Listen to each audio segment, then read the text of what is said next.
Now, welcome to Mindset Talk with me, your host, Jabu, Zwane. Thank you so much for tuning in to Mindset Talk today.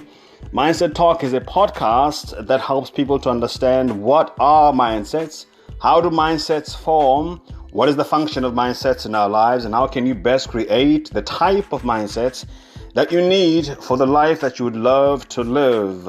I hope you're going to have a great time today as we journey through life, having our lives changed one thought at a time. This is Mindset Talk.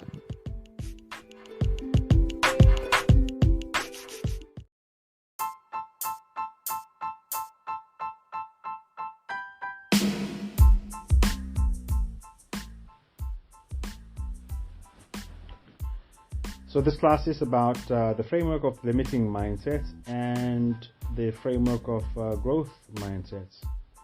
So we're going to be looking at what constitutes that, and then also following the framework of limiting mindsets, we're also going to be having a look at the kind of language that we normally use to reflect those mindsets, to reflect limiting mindsets specifically. So we're going to concentrate in specifically on the language that we use, especially to identify sort of the kind of limiting mindsets that we are speaking from.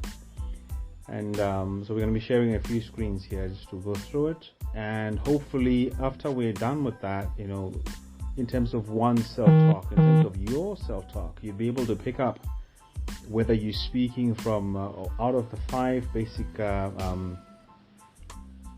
frameworks, which one are you going to be speaking from, and perhaps in so doing this may help you to go down even the memory lane, or even assessing and looking at your life and being able to pick up where could those possibly be coming from. Are they coming some way from the family setting? Is it from the school setting when you were younger? Is it part of some kind of a coaching group that you were part of when you were growing up? Is it part of a environmental framing that you were part of maybe when you were growing up, or in your foundational stage, or even perhaps certain stages of your life, even maybe at college? Because remember what we talked about as far as the life stages model, that every single thing that we start, there's the beginning, there's the middle, there's the peak, there's the plateau. And if we don't do anything to move from the plateau area to go higher, then we begin to come down, we begin to descend. And so you can imagine, for example, that when you're starting out at college or at university, at med school, for example, that at the beginning of your post-high school or undergraduate studies, you are right at the beginning. And as we've been saying, at the beginning of everything, the beginning or part of anything that we're part of, we have a lack of awareness because of a lack of knowledge, because of a lack of tenure, which means also that our intellectual competence is also not where it needs to be. So we have a low intellectual competence because of the lack of knowledge. And in that state, we are in a dependable state. And in a dependable state, we are obviously in a highly influenceable state. And also whatever it is that goes on around in that area, in that time, then we also are highly impacted, especially by negative events or negative changes that may be part of that season or at the beginning of anything. And so it is in that state when we hear, for example, in your undergrad school, what the lecturers are saying, what the professors are saying, what they say about you as a person, what they say about certain people, what they say about even the specific discipline that you are studying for.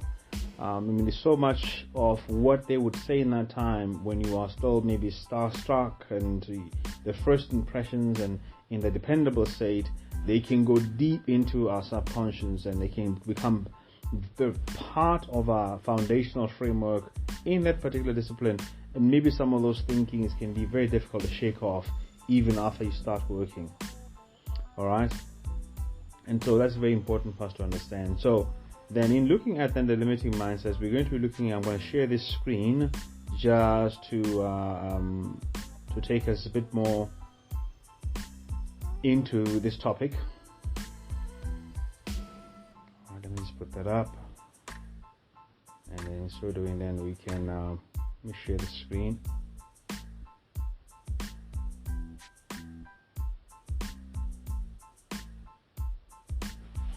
Okay.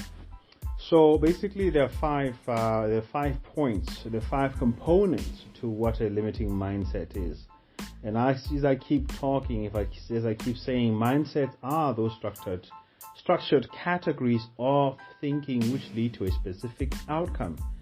And this happens whether or not we are aware. And as we have been consistently saying, 99% of the things that we learn, we are catching them. We're not intentionally going through the process of learning.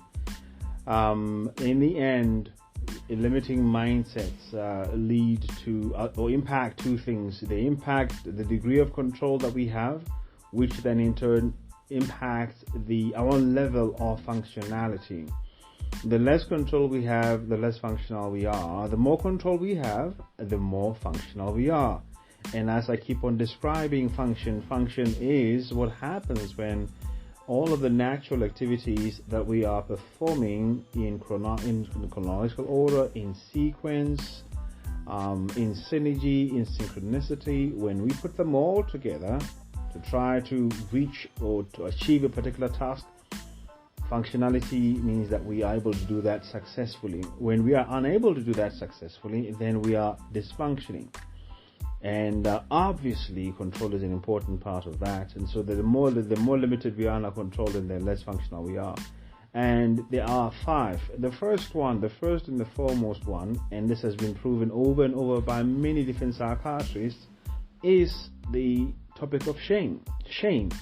And the way that I describe shame in mindset development is that overall sense of inadequacy, that you have this strong sense of awareness about your lack of sufficiency in achieving certain standards, in meeting certain standard. Whether that standard be the standard of intelligence, whether it be the standard of physical appearance, whether it be the standard of some kind of a moral law, maybe religion, if you are in religion, for example. Maybe you're not morally fit either because of the sins that you have committed or other things that you have done, or perhaps it's your looks. Maybe you're not light-skinned enough, maybe you're not dark-skinned enough, maybe you're not tall enough, maybe you're not as articulate as you think you should be. So there is this overall sense of a lack of inadequacy that many people that have done massive researches also have the same understanding. They've come to the same conclusion. Now, for me as a Christian, I credit that to what the Bible says in Genesis chapter 3, when Eve ate from the tree of the knowledge of good and evil. The Bible says that after they ate from the tree, the first negative emotion they felt was the emotion of shame, which is nakedness. And the reason why I say it that way is because the Bible itself does say in the first chapter of Genesis, the last verse, that both Adam and Eve were naked and there was no shame associated with it. And we understand this to be so true because even in some of the protests that happen all over the world, nakedness is such a strong statement of protest. I can remember here in South Africa and several times in the protests, especially in the women protests against gender-based violence, where some women actually took off their clothes in protest, in saying that my body is my body does not belong to anybody, and nobody has a right to dominate my body and shame me in that way. Quite an extreme way to express protest. But nakedness is really about that the transparency, where nothing is hidden, where it's almost like a fight in the protest. It's almost like an attempt to say I am enough, because everybody else and what I think and what everybody else is saying and what the world is saying that I am not enough. So, but it isn't just about nakedness, but it really is about the lack of or that strong sense of feeling inadequate. And that then brings us to other accompanying negative emotions or limiting mindsets that come with that. The first one being fear being the inadequacy of ability. Now we fear when we don't think we have the ability to handle certain things. Now, let's take a very practical example.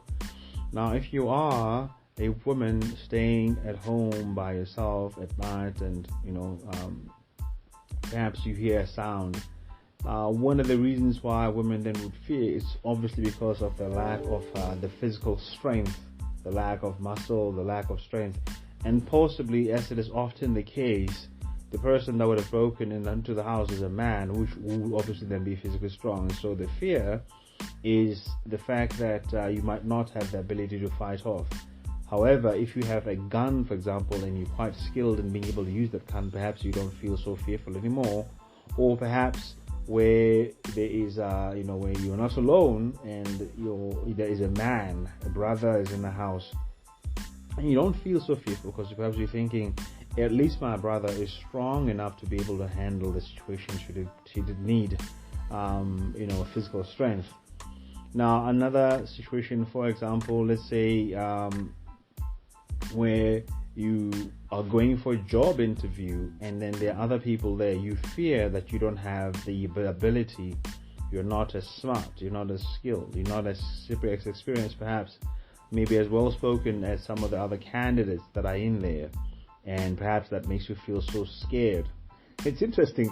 One of the things that I kind of used to do, maybe in a funny way, maybe it's a way also trying to gain my ground, is when I went for an interview, I would, on purpose, it might not necessarily apply so much perhaps in your context, but here in South Africa, it does matter the way that I, as a black person, speak, especially the way that I speak English, where I express myself. And so I would just pretend to be on the phone, and I'd be talking to somebody, talking some important made-up story, just to threaten my candidates, just to intimidate my candidates that were also my fellow candidates that were also going to go into an interview. And it's sort of like the tactics that Muhammad Ali used to apply whenever he was about to fight. When he would just go into this mode where he was taunting his opponents. But anyway, just a funny thing I wanted to share. So, but fear is about the inadequacy of ability, and then guilt is about the inadequacy of moral character, or the not being morally fit. And these are the three mindsets that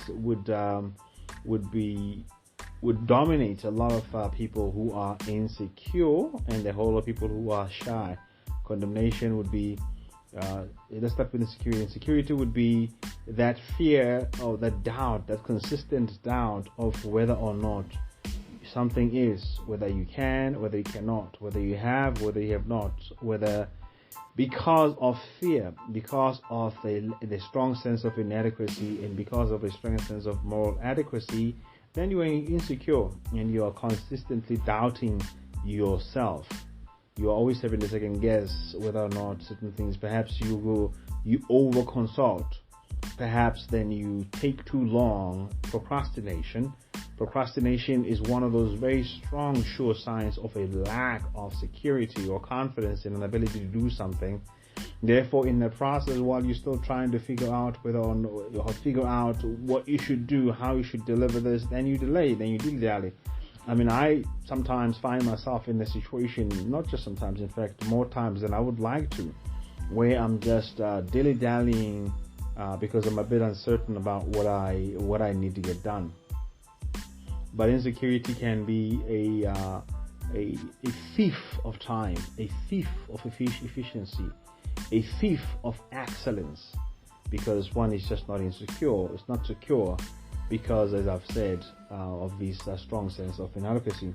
And then on the other side, then you have condemnation, which is twofold. Condemnation is twofold. Condemnation is about judgment and the sentence that you give along with that judgment. Now, when somebody does not have a strong sense of who they are as a person, they may not find themselves trying out anything new, trying out any tasks, making excuses why they're not going to be part of anything, and then putting, as a result, borders around themselves because they don't think that they deserve certain things. If you don't think you deserve a certain lifestyle, then you're going to find these people saying, you know what, I don't care about money because money for me doesn't make me. And then they don't apply themselves fully in their workplace. They don't apply themselves fully pretty much in any sphere of their life, purely because of that strong sense of insecurity, and then the borders that they put around themselves, the borders of limitation that they put around themselves, and then they have a language that is consistently helping them to escape from trying out new things, so that they may not, for example, be found out that they don't have adequate ability, or be found out to be morally wanting, or be found out to be lacking any sense of adequacy in whatever it is that they're going to be trying, or that they feel, or that they are being called to partake in. All right, and as I have said, what ends up happening then is that the person then loses control, or they have limited control. They lose control, or they have limited control, limited control than they should. They have limited control than they would. And they would just let go of even the limited degree of control that they have, and not apply themselves fully, which then in turn leads to dysfunction. I mean, you and I know very well the dangers of what happens when you're operating from the side and the mindset of shame, where, like for example, in my particular case, and let me use my example. Whenever I feel a sense of being overwhelmed by life, I know it in a couple of ways. And one of the ways that I know it is through this dream that I have. I would have this dream of being naked, where I'm being laughed at by someone, or I'm trying to hide away my nakedness, and there's nothing. My pants are torn, or there's just nothing for me to find anywhere. Now let's have a look at the language of a limited mindset premise. There's the internal, and then there's the outward. Fear is normally about what is out there. Insecurity also is quite outward. Guilt is often quite internal, and the limitations that we put on ourselves is often quite internal, not very easily seen. But central to everything, of course, is in the middle is shame. Now, shame, these are the emotional feelings, or the feelings that we go through, or some of the judgments that we put on ourselves. There's a strong sense of being humiliated, or feeling like less than. We fear embarrassment, or we get easily embarrassed. We easily feel small. We easily feel like we are below standard. We easily compare. We consistently compare ourselves. We talk about good or bad, and sometimes we even talk to people that way. And one of the things that happens is that, of course, we easily identify shortcomings, feel weak, failure. And the thing about shame is that we are in this state of consistently comparing ourselves with something or someone, or some other standard that has been put out there. The standard could have been put out there by our approved sources of influence. If you remember what we talked about, especially under the topic of influence, we talked about in the hierarchy of influence in relationships, there are approved sources of influence. Now, the approved sources of influence, unlike other sources of influence, they have something extremely unique and dangerous, and to be aware of, is that unlike in other situations where we often would apply our faculty to assess, to analyze, to question, to investigate, to measure, to ensure that before we agree, we are in agreement with the statement that somebody's saying, in agreement with whatever it is, the event that is unfolding in front of us, the way that is unfolding, whether we are in agreement with that, is that we would go through the process of testing that. However, if it's an approved source of influence, such as a parent, such as a teacher, such as a pastor, such as a very good friend, or some kind of an industry credible expert, somebody that is being put in front of us, perhaps by another person that we approve as a source, we don't exercise that much scrutiny. We don't scrutinize what we're receiving. We don't investigate what is coming at us. It just goes straight into a subconscious mind without having to go through that entire process, because the person has credibility with us. they have proven themselves to be worthy of being believed, of worthy of being accepted, and therefore what they say just goes straight into our subconscious and begins to impact us.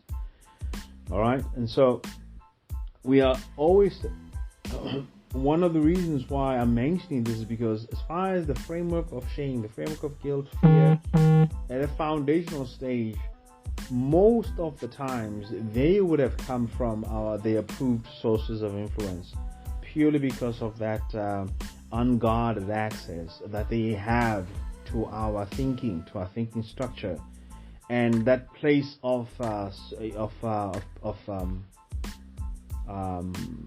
the credibility that we've placed on them. They just then easily can impact us. So shame is quite comparative. I mean, it happens. Excuse me about that.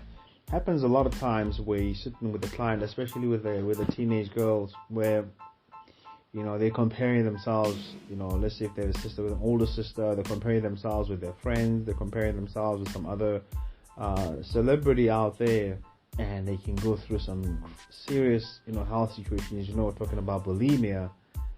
Talking about even other eating disorders, maybe feeling defeated. So bulimia, feeling a bit motivated to look like the person, but they do it in a wrong way of vomiting after they eat, not eating, hiding, pretending they're eating and then throwing and hiding the food away. They're thinking only about how can they be able to overcome the sources of fear in their lives. Then there's the constant awareness of a threat, feeling oppressed, meaning feeling powerless, feeling like there's something more, there's a power that weight over them that they're not able to handle. The situation is too much. And of course, fear also can lead to cynicism. Fear is also fear of loss. And then on the other hand, when we're talking here about insecurity is the consistent state of doubtfulness, being double-minded. A double-minded man is unstable in all his ways. And then it can be that state of passivity as you are uncertain about whether or not this is where you're going to go. Should I go this way? Should I do this? And consulting.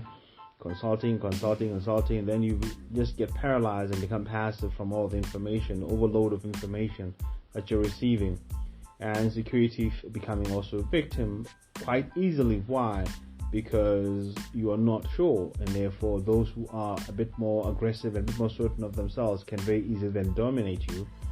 The state of indecision, stagnation, non-committal attitude, and of course simulation is part of pretty much all of these mindsets. On the other side, moral inadequacy, as far as because of guilt. You're living a life based on right or wrong, and then you're judging people also based on right or wrong. You feel judged, and also you can tend to also be judgmental when you're feeling guilty yourself. I mean, have you ever heard this saying that when a speaker speaks a lot about a certain specific subject, they're more likely than struggling in that area? And that makes a lot of sense. It makes a lot of sense for a couple of reasons. As we had mentioned earlier on, 80% of the thoughts we think are on a regular basis. So then it's more likely than obviously that when a speaker talks about something quite a lot, then it is something that is on their mind. And it's one of the hermeneutical principles. That's one of the principles of studying people's styles of writing, people's styles. We look at the consistency or the frequency of certain statements, of certain principles, certain philosophies in the way that they express themselves. Guilt is about sin, evil. It's about character, moral character. It's about the questioning of one's motives, questioning of one's intentions, more than just what one is doing. Now, for example, one can say, you know what, you are so incompetent, and this is why you do the things you do. And then you do so poorly as an incompetent person because you are selfish. See, that's guilt. You are a selfish person because that's a question of character. You know that you are weak and you know you are incompetent, and still you insist on doing certain things. And now that's a selfish motive. You're putting people in danger, right? Putting people in danger. That's questioning one's motives and intentions. What do you want? What were you trying to do? That's questioning somebody's intentions. That's guilt. Shaming somebody and then also making them feel guilty. And then condemnation then is about the limitations, the restrictions we put, the feeling of that in being imprisoned. Fixed mindsets come from that. They believe that certain things are fixed. This is how things are. I can only do this if you are this particular way. If you're born in this this kind of race, this is your level of IQ. You are not as smart as other people. If you're born in this particular country, if you speak a particular way, fixed mindsets. We feel condemnation is that you feel controlled and you control other people. You feel like you cannot progress yourself. You cannot progress beyond certain borders, and therefore you stagnate. There's a strong sense of a power that is controlling you, and you are authoritative in yourself in the way that you are dictated to, as much as sometimes you yourself then become a dictator, because whatever is happening to you, whatever you regard as normal, in situations, for example, where you are in a position of power, then you're going to reflect the very same framework that you are framed in. The kind of thinking that you grew up with. If you grew up in an environment that restricts, that'll hold you down, then that's how you deal with other people. Then when you are in a position of power as a person, then you might find yourself being quite dictative, being quite authoritative, and controlling, fixing people by putting labels on them, or even you also find yourself where you putting labels on yourself. You're putting labels on yourself. People who are fixed mindset people. I suppose when it's just all of us as people, we do have a degree of being a fixed mindset in our own way, where we want to, as quickly as it is possible, we want to know what we're dealing with. And so one of the ways that we do that is that we got to put a label to it. When we put a label to it, then we know where to place it in our mindsets. We have to know to place it in our thought structure. And then we can be able to extract from our subconscious mind information related to that particular thing on how to deal with it. How would you deal with it, so that we can be able to know, in terms of our knowledge, do we have enough to understand it? In terms of our power, can we handle it? In terms of whatever it is that we have to be able to deal with the situation, do we have enough of it? And if we don't have enough of it, then where do we go for help? All right. Going over again to the language that we use, the language of limiting mindsets, the language of shame. I'm not enough. Therefore, also when you find yourself in certain situations, when you're comparing yourself, you are forever looking at who has more, who has less. So in certain situations, you'll say, I'm not enough. In other situations, you're going to say, I'm better. I'm wrong, sin, conscious, then stupid, I'm ugly, I don't deserve good, I have bad character, I am my weakness, I am my failure. And shame, people that have a limiting mindset of shame, they say a lot of language that limits them, where they are talking badly about their character, talking badly or negatively, or in a way that doesn't contribute to helping them achieve what they want, especially in their self-talk. And even as they're expressing themselves in the public arena, the first thing that they would say is to start to make excuses about their qualification, about whether or not they have a right for certain things. I'm not, and then also they would even go as far as even making a comparison and say, you know what, I'm not as good as so and so. I don't have this special thing. I only have this, but I do have something to say. So they kind of like have to, they would rather put themselves down so that it is out of the way, because it is far more harsher when other people are putting them down. However, just like another person, of course, perhaps they also want to be heard. They want to be acknowledged. They want to be seen. Therefore, they need to speak, but they don't feel that they have a right to speak, because they don't believe that they have a right to speak. For whatever reason, they believe that they don't have a right to speak, to have certain things, to be in a certain way. I observed something very interesting about myself the other day. And as I was busy putting together some documents for the Mindset Development Institute, setting up the website right now and putting together some courses so I can put them up online. A thought came to my mind as I was thinking about where this is going. How big is it going to be? How many people it can be able to impact? But you know what else? Also how much it can be able to help me and my family financially. I realized that I didn't really want to think too much about the finances. I didn't want to go there. I didn't want to think too deeply about it. And I just found it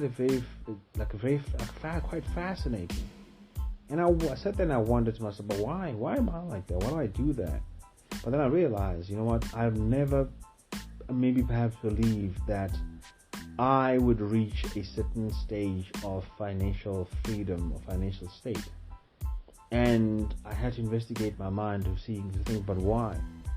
Why? Why do I have that thing?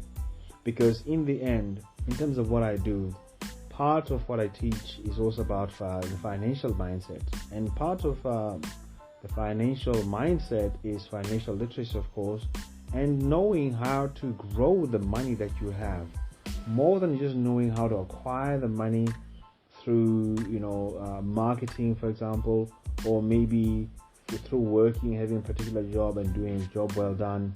But how do you keep that money? How do you maintain it? And how do you grow the money?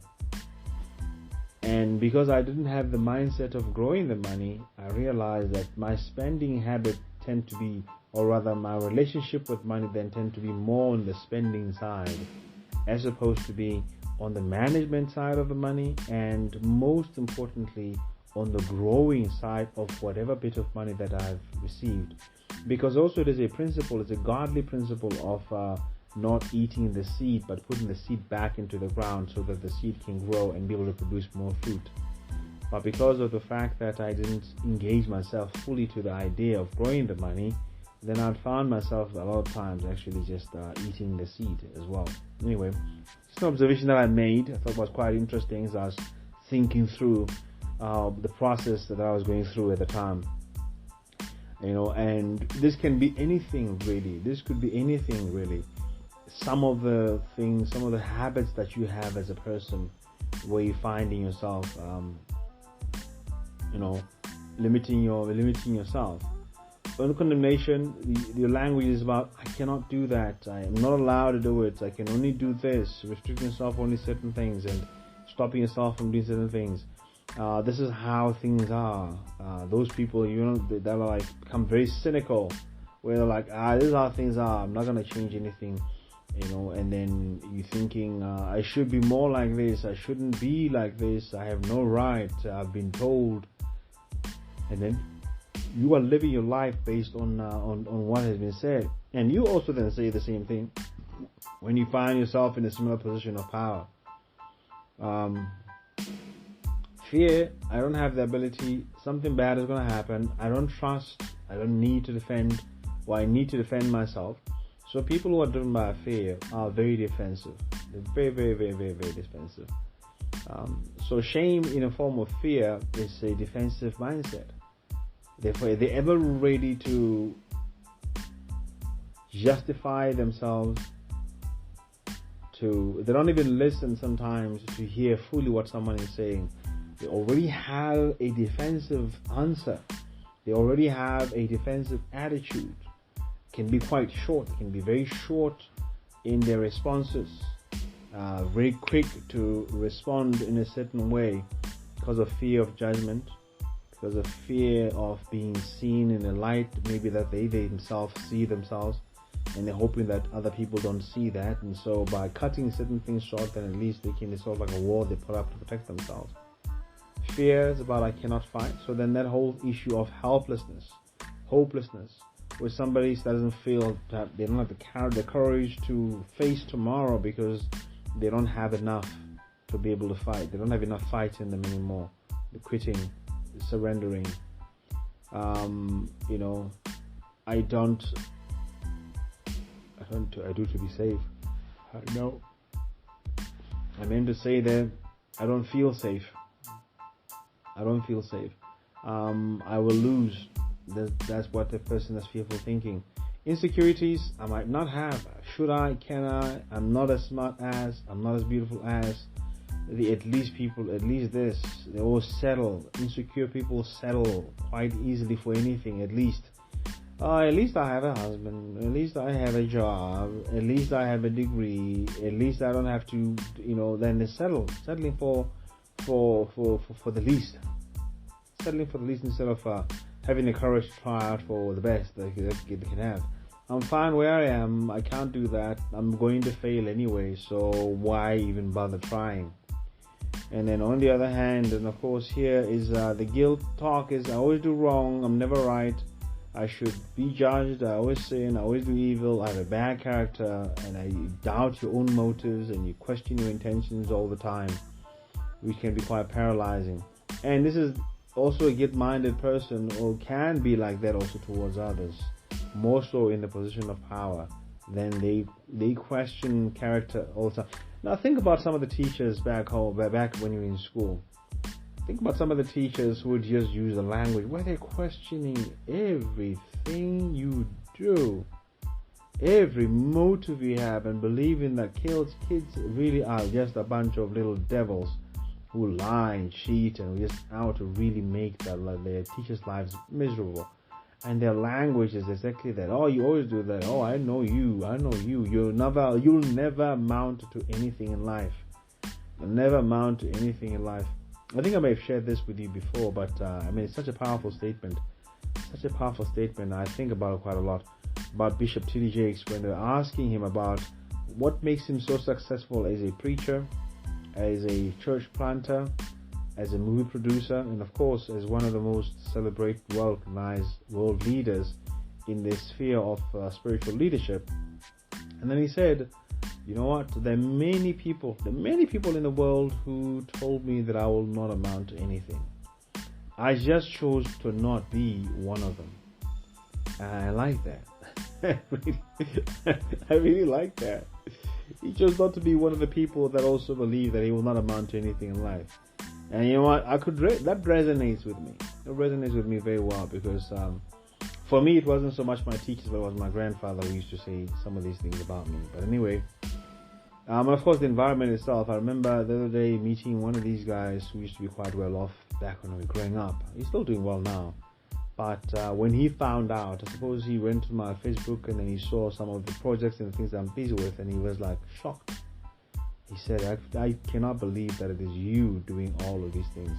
It was quite fascinating to me because I was not even close to this guy. I didn't even know that he knew much of anything about me. But for him to come out and say, I didn't think that you would be able to do that, was just very telling. And so the limiting mindset, these are the languages that people would say to us at different stages. Some of the talks that we say to ourselves at different stages. Some of the boxes, the frames that our environments build in our thinking, and then we end up believing that this is how we should be. This is the least we can be. Talks like, for an African, you speak very well. For a woman, you are very smart. For a man, for this and for that, and so, which, I think it makes a lot of sense. I'm not going to go into that because I kind of get upset sometimes when I talk about these things. Let's move on to the growth premise, the framework of the growth mindset premise. Again, in contradiction to shame, we're talking about love here. In contradiction to shame, we're talking about love. In contradiction to fear, we're talking about courage.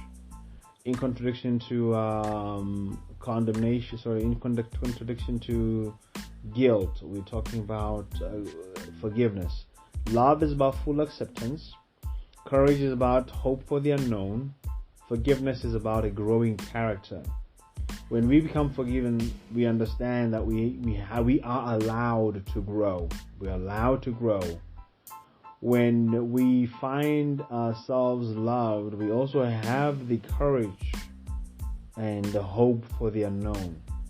Loved by God, loved by our families, loved by our friends, loved and cared for by the powers that be in whatever structure that we may be a part of.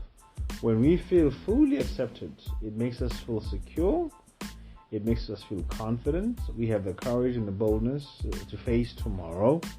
And confidence is about those points of assurance. What makes me as a person? What can I have a strong belief on concerning myself? What can I have a strong belief on concerning what I can do? What the environment is all about? The people that I love? What sort of strong points of assurance can I have about them? Which makes me who I am as a person, right? And love also is about the freedom to be myself, the freedom to exist in my measure, my limited structure of myself, to be that person, to know who that person is, to go into the fullness who that person is, and to dare become all the who that person is meant to be, the way that God designed for that person to be, in the likeness and an image of who that person, who God meant the person to be, right? And so in this state, of course, in the state of full acceptance, of courage and confidence, of freedom and forgiveness, of growing character and living in my measure, I have a measured control, of course, because I have a limited amount of control because of my limited structure as a human being. But in this state, unlike in the state of a limited mindset, I don't lose unnecessary control. I don't feel restricted in my control. I look for ways to really live out fully or to grab on to whatever little bit of control that I have and not relinquish it unnecessarily through responsibility, through making excuses, through some kind of self-limiting beliefs. And of course, in this state, I'm at my optimal functionality. So whatever I try to achieve, I have a much higher success rate. The probability of my success is so much higher purely because of I am functioning my optimal. I don't really necessarily, say that I'm not struggling, but at least I know how to overcome struggles. I have a healthy framework and premise about struggle. I don't mislabel struggle. I don't mislabel my inabilities. I don't mislabel anything that concerns my human limitation as anything other than what it is. And then I look for how can I be able to function? How can I be able to work within the framework that I have without that condemnation, self-condemnation, my self-talk. So in terms of my self-talk is quite assuring. My self-talk is a lot more positive, which means that I speak those things which are pure, those things which are of good report, those things which are lovely, those things which are edifying, that build, that encourage, that motivate, that inspire, that transform, that equip me and others to be the best that they can be, the way that they've been created to be, the way that God meant for them to be. And the person that is a really growth-minded person, this person is an encourager. This person is an edifier. This person is a builder of people. This person is not easily intimidated by other people's excellence. When other people are really showing extraordinary abilities, they don't get intimidated. They don't make it about themselves because they're not in the habit of comparing themselves with other people. But they are just focusing on themselves and where they're going to and how they're going to be able to get there. Who do they need to get there? Where can I get the help from? How can they become also contributors in other people's lives in the same way? So growth-minded person understands the power and the power of hard work, of falling and getting up, of learning from mistakes, of not being the alpha and omega as far as knowledge is concerned, but knows that they have to go out and look for knowledge elsewhere where they lack it, They don't overestimate their abilities to do certain things, and then as a result oversell themselves, setting themselves up for failure out of the desire to impress, out of the desire to paint a picture of being someone else that they're not. Why? Because they feel fully accepted. And because they feel fully accepted, then they have no need to try and be something that they're not. And they can just be able to thrive quite easily in the fullness of the person that they are, right? Love is such a powerful thing. And to be able to love yourself unconditionally is such an important skill to learn, such an important mindset to have, because really central to a lot of us strain mentally is this idea of not loving ourselves. And I'm not talking about this kind of like vain self-love talk these days where it's like, self-love is just impunity to just be yourself unapologetically without any prompting to grow, without any prompting to live harmonious with other people.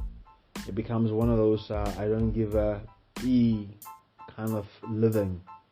You don't care what people think. Like for me, the way that I normally say it is that, I do care what people think. I just don't depend on what they say or what they think. I care to the extent that it aligns with my objectives in life. As a pastor, I've got to care about what people think, how people perceive me as a representative of the holy office of God here on earth. So I'm quite mindful about my public appearance, about how I speak, who I hang around with, what I become a part of, because it matters to me how I reflect my ambassadorship as an ambassador of Christ here on earth. But I don't depend on what people say. I depend on what God says. I depend on the truth, the way that I understand the truth to be from my perspective as a Christian, and the esteem that I have given to the Word of God as ultimately the supreme truth that governs my life. And therefore, I depend rather on that truth, but I am quite aware, and intentionally so, I do purpose to hear and to know what people are saying about me and what they think about me, but not from the point of some vain point of trying to please everybody, but just to ensure that I do not misrepresent what I believe. The Romans chapter 14, I think it's in verse 5, where Paul says that do not let that which is good be spoken of as evil. Right? So to put myself under certain restrictions, not necessarily to restrict myself from growth, but as a way of living a life of discipline, as a way of living a life of integrity. Alright, so in short, that's basically what the growth mindset premise is and what the limiting mindset is. And the language specifically, I concentrated quite extensively today on the language of limiting mindset, because that is more of a bigger problem than perhaps the language of growth mindset is. Being careful and be mindful of what the limiting languages of being careful of the language of a limiting mindset is important, because it reveals quite a lot of the mindsets that are latent in our subconscious mind, and that often do get resurrected or triggered when we find ourselves in certain ways, and then we're behaving sometimes in the most horrendous way, and we don't understand, but why am I behaving this way? Why am I so provoked? Why am I so triggered? Why am I so emotional about this? Maybe in a way that even you are not able to explain well or understand well. Like, how come I'm in this situation? Awareness of these frameworks help us, therefore, to thoroughly investigate our language, to assess it, to look at where does it point us to, as far as where do some of these thoughts come from, who were the people, the original instigators who have projected these thoughts to us. And of course, as an adult, now that you are older and then you have full independence, your full intellectual capacity, full intellectual competence, and for the most part you are able to make your own decisions without having to depend on any external parties, except only based on, as I keep on saying, on your values, on your belief systems, on your principles, on your desires, on your objectives, whatever goals that you may have in your life. But you don't have to consult, but you can just make your decisions solely based on who you are and what you want to have done, the way based on how you see it. That's what independence really is more about. But of course, as a Christian, independence is never independent of the presence and the leading of the Holy Spirit in our lives, or the truth of God in our lives, or the love of God as a nature that we put on, the blanket that we wear in whatever we get ourselves involved with, especially if it involves people. That is the end of this class. Thank you so much for tuning into Mindset Talk today with me, Jabu Zwane. Please do join me next time again. Please don't forget to subscribe. Hit that subscribe button to be updated in the future of any events that we're going to do or any shows that we're going to do about mindset. Thank you. Have a blessed day. Now, of the many great decisions you are yet to make, acquiring my services is one of them. So don't delay. Contact me today.